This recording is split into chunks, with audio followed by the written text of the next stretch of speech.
3 semaines après le putsch contre Mohamed Bazoum, le président élu il y a 2 ans et demi au Niger, son prédécesseur Mahamadou Issoufou sort du silence. Aujourd'hui, dans un entretien accordé au magazine panafricain Jeune Afrique, l'ex-dirigeant nigérien livre son regard quant à la situation dans son pays. Les précisions avec Oumi Diallo et Olivier Marquis. Sa parole était la plus attendue. L'ex-président nigérien Mahamadou Issoufou brise le silence qu'il avait gardé depuis le coup d'État du 26 juillet. Dans un entretien accordé au magazine Jeune Afrique, il évoque la crise politique en cours. Quel est votre objectif? Mon exigence n'a jamais varié. Je demande la libération du président Mohamed Bazoum et sa restauration dans ses fonctions. Pourquoi ne condamnez-vous pas explicitement le coup d'État? Ce que je viens de vous dire me semble clair à ce sujet.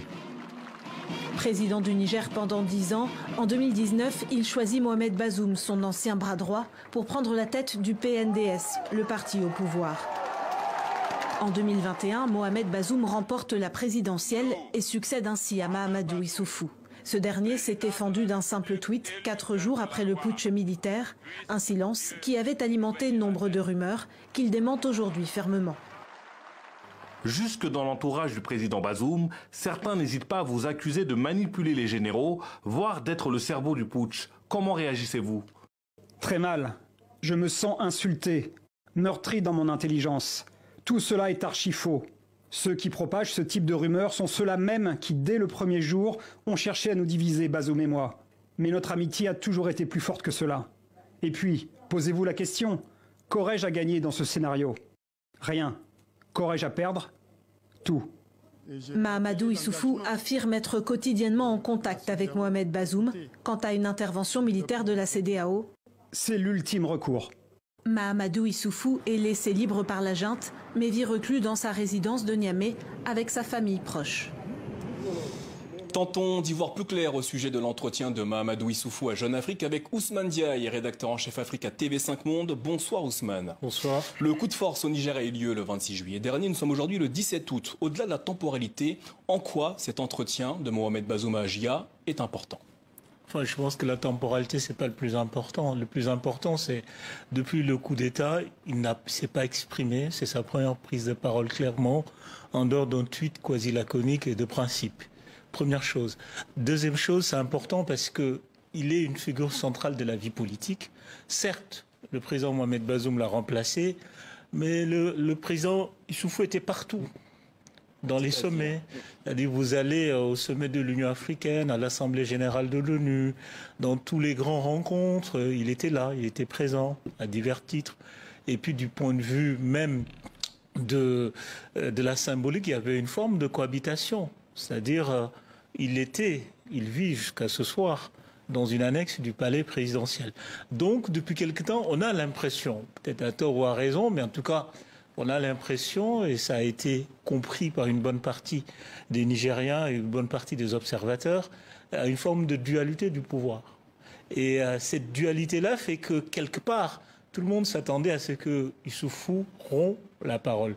Troisième chose, il est quand même au milieu du village. C'est-à-dire, on sait que le président Issoufou est proche, très proche du général Tchiani, des putschistes. C'est lui qui les a promus quand il était président de la République et a cheminé pendant une décennie avec eux.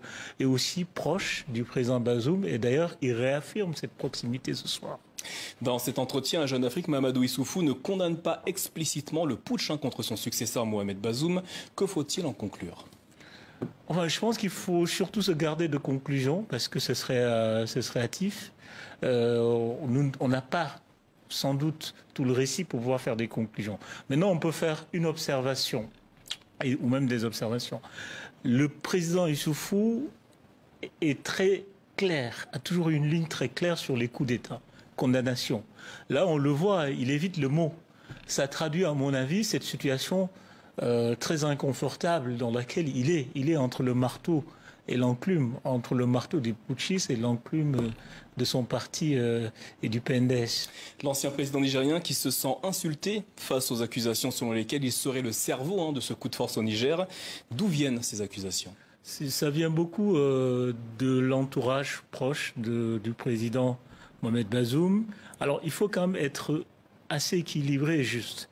on entend, hein, et ça dure depuis longtemps, depuis que le président Issoufou est parti, on sent une certaine tension entre les entourages, des accusations par-ci, des contre-accusations par-là, des dénégations qui succèdent aux accusations.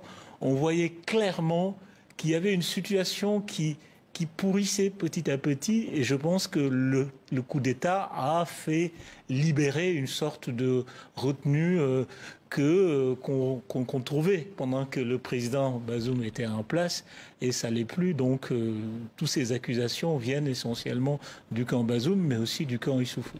Ousmane Diaye, merci pour cette